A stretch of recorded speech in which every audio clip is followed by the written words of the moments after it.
Sam Seder, Emma Vigeland on the Majority Report. Joining us now from apparently his basement, Aaron Kleinman, Director of Research for the States Project at Future Now. Aaron, I get the sense that you are welcome back to the program, of course. Thank you. I get the sense that you have been like in wherever you are right now for like months. Have you seen outside of like the daylight that's streaming through that picture right there behind you? Oh, it's so a beautiful nice day outside. here on the shores of the Gowanus. It's a beautiful day. There you are. Just a few little red clouds here. Yep. But you know, we've been very busy here trying to figure out what's going on in this election.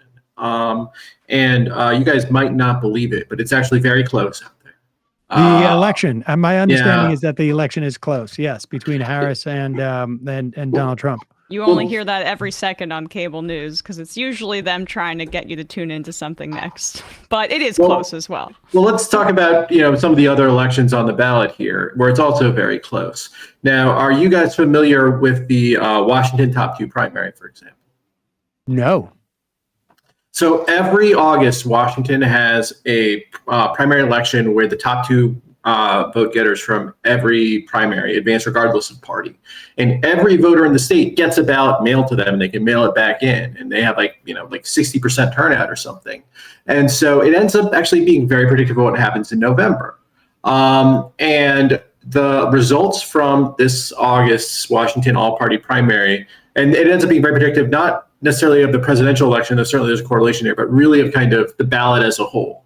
And what it's showing is that Washington looks like it may be a little more Democratic than it was in 2020, which is a good sign because, hopefully it moves in line with the rest of the nation.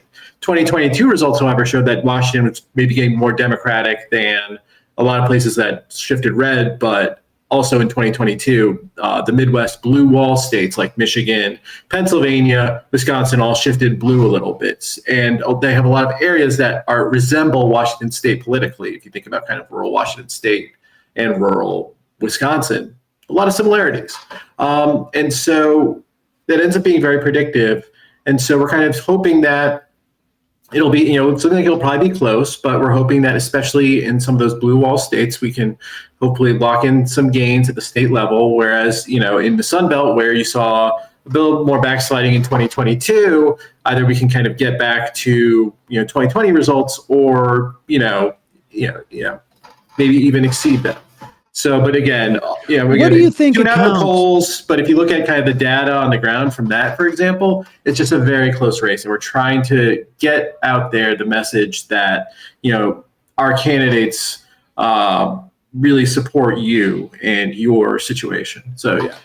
So Washington State, if I understand you, Washington State is somewhat predictive of how this top 2 candidates election is somewhat predictive of how Democratic turnout and enthusiasm is trending in some of the more Rust Belt states, the ones that are sort of like latitudinally, I guess. Yeah.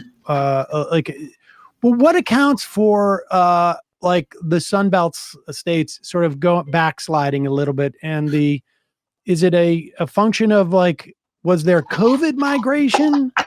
I don't think it's that necessarily. I think the Sunbelt 2022 backsliding a little bit came from, I think, partially just the lower propensity voters there maybe are a little more Democratic.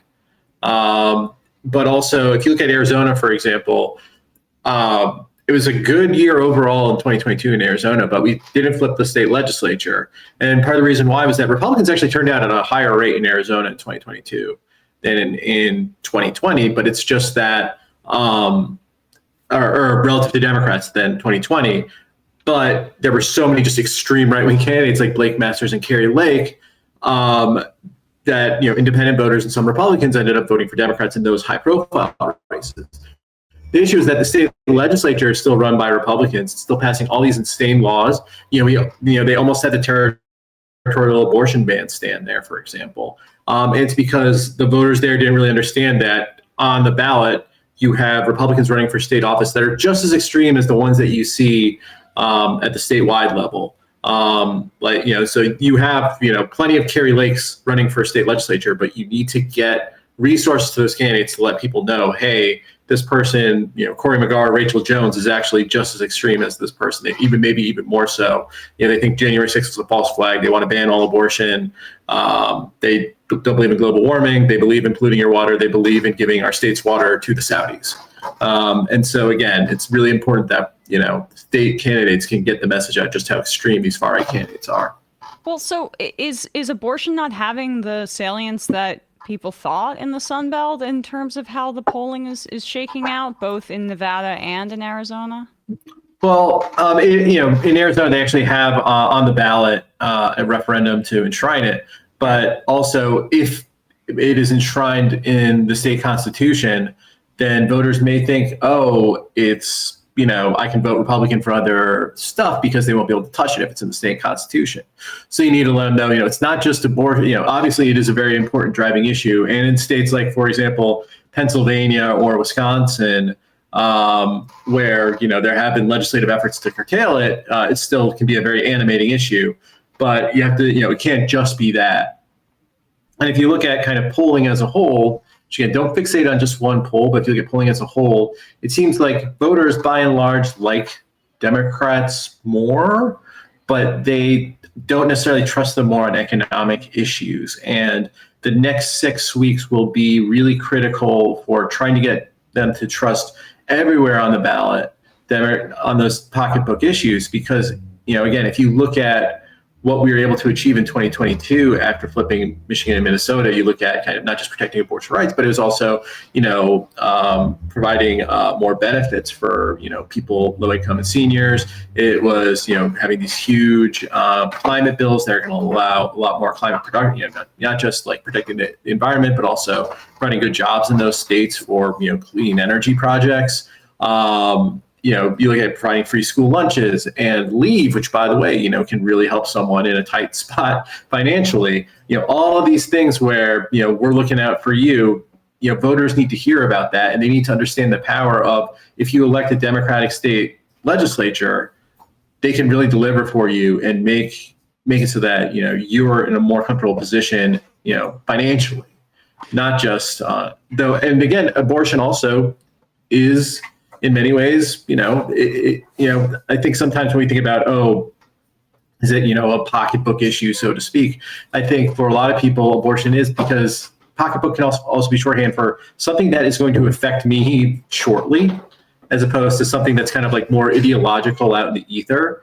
And so for a lot of voters, abortion is, belongs in the bucket of things that we normally call a pocketbook, just because it's something that can be very relevant to your life very quickly. How much is Tim Walz, if you have a sense of this, maybe you don't, going out there and touting his record in Minnesota? Because this is a perfect example. Minnesota, one vote, I should say one Senate seat, was it, or a House seat? One Senate seat. One Senate seat in Minnesota basically opens the floodgates to free lunch and to paid leave, like you say, and like a whole host of very material benefits, of progressive material benefits. At the same time, you've got Harris not necessarily going out there and touting this range of stuff. Doesn't seem to want to doesn't seem to want to emphasize policy at all in the context of this race. I personally think, as an electoral matter, that might be a positive. In the years past, certainly Republicans have not been running on policy per se, other than don't like trans people, don't like gay people, don't like immigrants. I don't know if that's policy per se, but how much latitude does Tim Walz have to go into Arizona, to go into North Carolina, say Nevada, and say, look, one vote can make all the difference in the world. Look what we did in Minnesota. Yeah, and so when it comes to kind of talking about issues, I think, again, voters can only hold so many things in their minds at once. And so, campaigns pick and choose what they're trying to emphasize. And I think, especially at the state level, we're really trying to, get candidates to emphasize, voting for these candidates at the state level is going to deliver, those things that you just mentioned about Tim Walz's record. And so I think, certainly having him out there as an example of what a state government can do to make, a state a better place to live. Because, I mean, if you look at Minnesota, it's not just, you can rattle off all the stats you want about, the policies he's passed, but Minnesota just, it's becoming a better place to live. It's got, better schools for your kids. Easier to get ready for them in the morning because you don't have to make a lunch. Just cleaner air, cleaner water that you breathe and drink. It's a good vibe in Minnesota, and you can get good vibes in your place. How much that free lunch is. It's not just an economic issue. It's not just an economic issue. It is a big difference. It is a quality of life issue. Again, that goes like abortion is a quality of life issue. And so I think if you're running on quality of life issues, that's how you win. And so, that's kind of what these candidates need to do. And by the way, the Harris-Walz campaign, they've raised more than $500 million since she became the de facto nominee. If you look at a state like, for example, Wisconsin, right next to Minnesota, which is trying to get on Minnesota's level because they have fair maps for the first time in decades. The candidates there, they are going to need to raise like a 1/10 of a percentage point of what she's just raised in the past 2 months to close their budget gaps. And that's why we are here at the States Project to try to help them do that. Yeah, I was going to say, how do you guys, what is the process that you go through, right? I mean, I presume there's a lot of races where Democrats are challenging Republicans that could swing maybe or edify control over the state government. How do you guys have some type of algorithm where it's like, okay, this person has a 75% chance of unseating this Republican and all we need in this state are 2 seats. And so this is where we're going to dedicate our research. How do you guys decide who you're going to fund? I assume it's targeted, not sort of broad. There has to be a reason why you're stuck wherever it is you're stuck in. I know you just put up that picture, but but you're in there. What numbers are you crunching? It's electoral demographic information mostly, and public and non-public, some proprietary data. And you're right, we do have an algorithm that kind of spits out all sorts of kind of likelihoods, because I think it's good. I don't want to be all Nate Silver here talking about the river and the village, because I think that's kind of a little out there. I don't even know what that means. Oh man. Oh, you should consider yourself one of the lucky ones, Sam. But basically, you want to think about in terms of percentage likelihoods of something occurring and what you can do to impact that. And so, I think about what we can do, as a small group, not, we're not like Mike Bloomberg or something with billions at our disposal. And so it's like, well, where can we improve the odds the most? And state legislatures are where and when we go out to grassroots donors, it's, hey, I'm glad that the Harris-Walz campaign, raised more than $500 million. But also, if you're looking for a place to spend like $20 or $100 or even $1,000, it goes so much further at the state level where they just need fewer resources. But yes, so we look at the electoral demographic information, we kind of assign likelihoods, and then we look at candidates where they're willing to use evidence-based tactics to improve vote shares and then improve lives, and you can have outcomes like you did in Minnesota and Michigan over the last 2 years, where you can pass laws that make things better for a lot of people and improve the quality of life in your state, because that's what politics is about. It's all about. And then you do it again in 2 years, and you keep doing it until hopefully, you make less of a difference because everything's so great, and I can go on to do the next thing, maybe see the sun. So I'm looking at, for instance, Arizona. I'm clicking on statesproject.org. You've got 9 states at the top of that page. and I click on Arizona. I can see right there in the state house, Republicans have a 2-seat majority. In the Senate, it is a 2-seat majority. So do you guys target like 3 state house races and 3 Senate races as the best chances of flipping those seats? Or how do you target the spend? Yeah, I mean, it can be that small, though. The playing field there is bigger. And again, you want to look at, if there's a race where there's kind of between a 20 and 80% likelihood of it going to one party or the other, then that's something where you get very interested. And so usually we focus, and if you go to our Give Smart page at statesproject.org, you can kind of see the candidates running in those seats where either party could feasibly win. And if you again, sending those candidates resources can help them get the word out about, really the stakes of their election, so that people, in their district in like suburban Phoenix or suburban Tucson, talking about, hey, your state representative or state senator voted for a territorial abortion ban.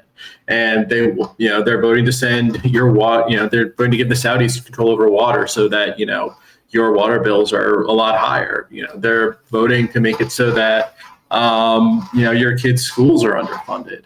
And so, because again, it's hard for people to kind of think about also all the different offices that they have. The presidential dominates everything, and just one little thing in a voter's head, like, oh, by the way, the Republican in your state legislature is not looking out for you.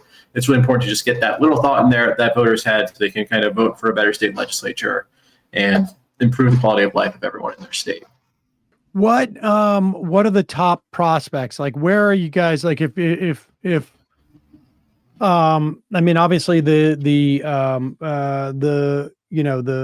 Pledge Smart, what is it called? The Give Smart. The Give Smart is the sort of like, I guess, the peak of the peak, and people could check that out. But give us a preview, like where, if I want my dollar to have the most likely chance of changing turning the tide in a state, where would I give?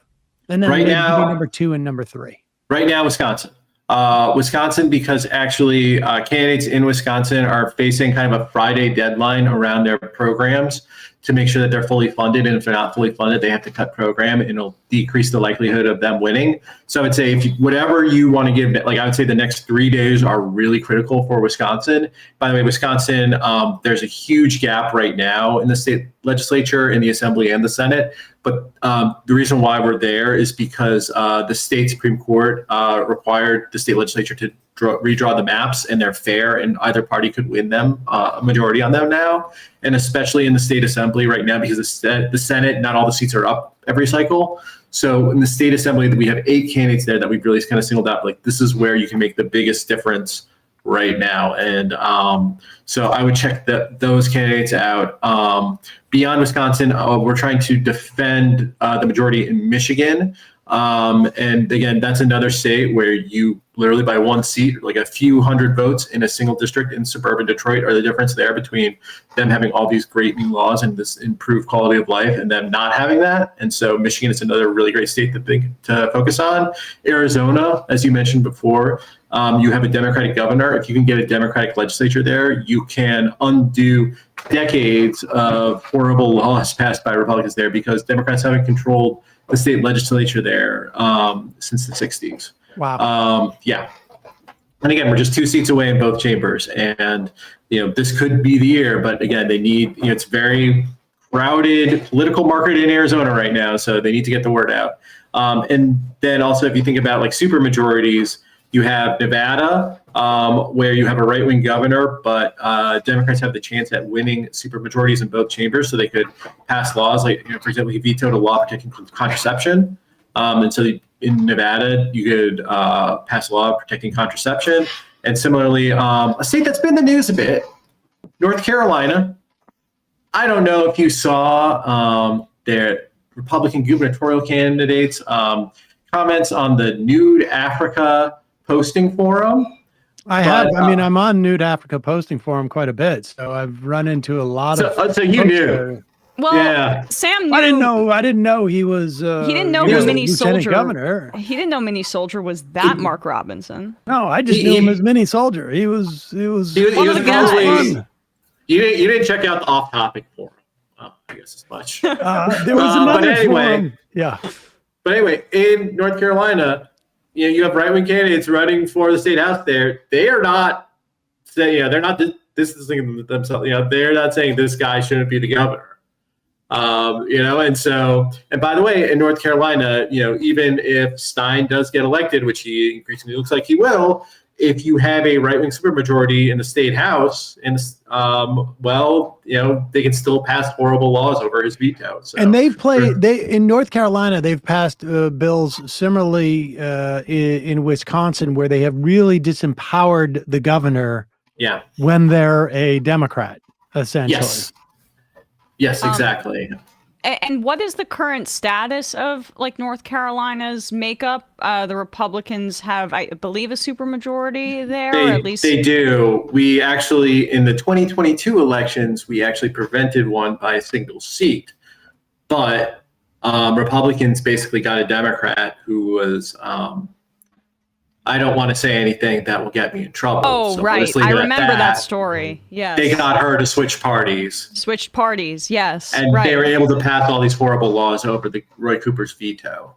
And so my question is what are the stakes of Robinson down ballot? Because, someone who's sane might say, okay, Republicans should disavow him. They're distancing themselves from him, but they're not. A lot of them are not retracting their endorsement, Trump most notably.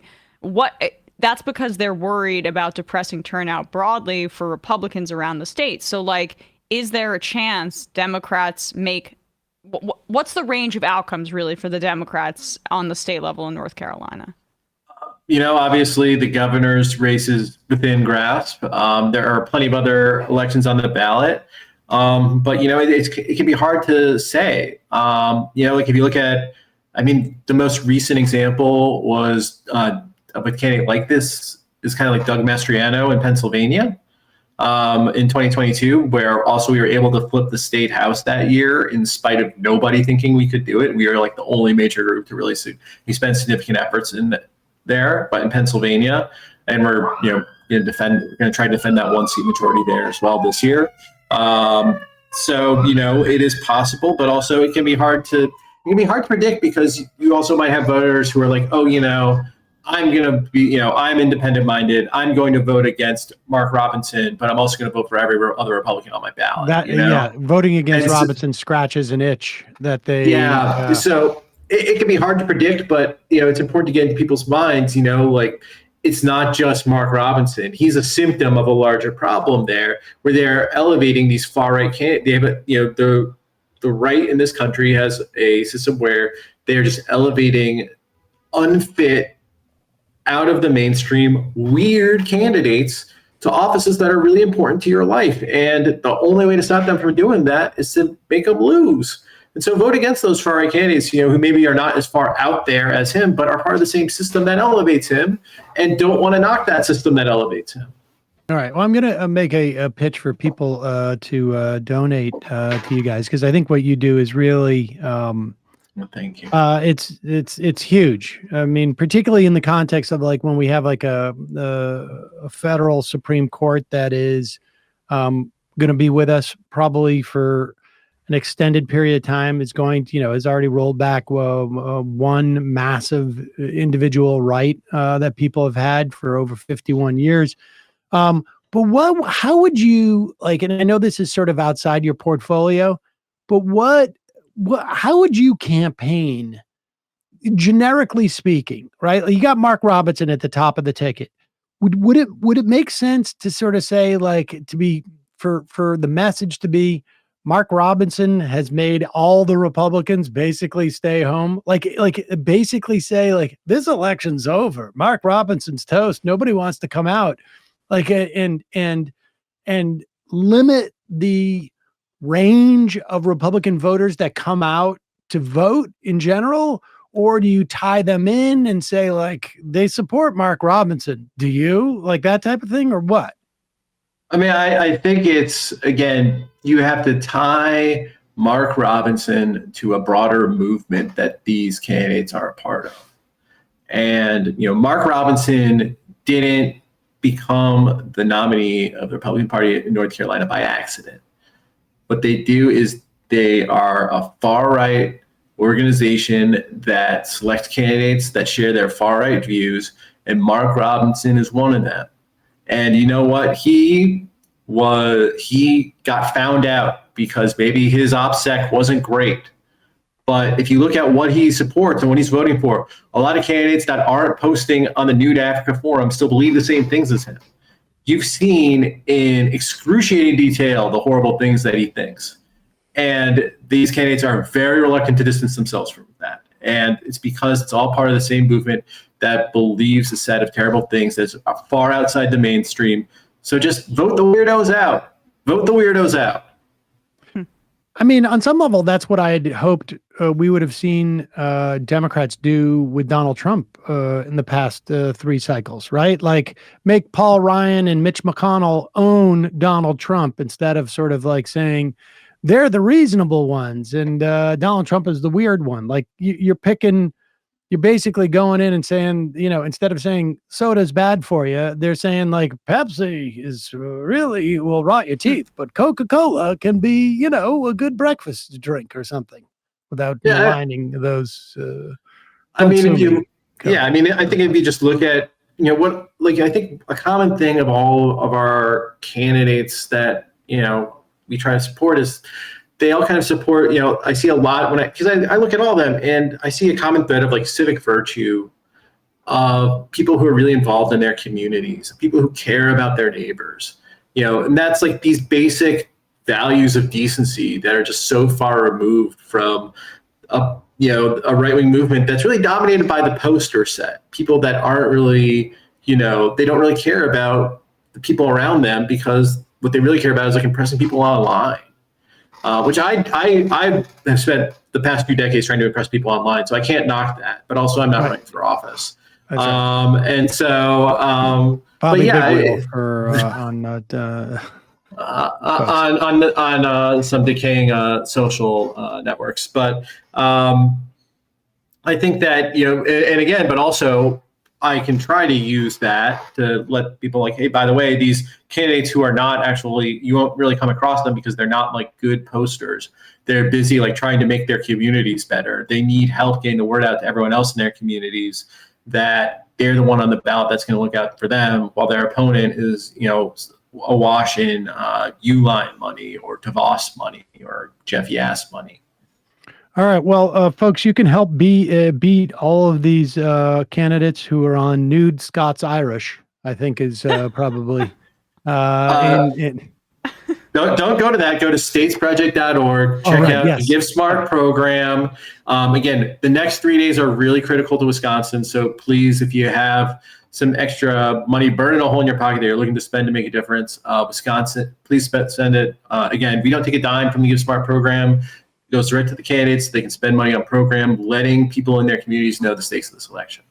Not a single penny goes into any interior decorating or chair purchases. I think that's pretty clear. I got to get all my books from the library. I can't impress people with what's behind me because I got to return them in 21 days. I think I promised in the past to get you a new chair. I'm really going to do that. I'm really going to get you a new chair. Because I forgot how much your chair squeaks.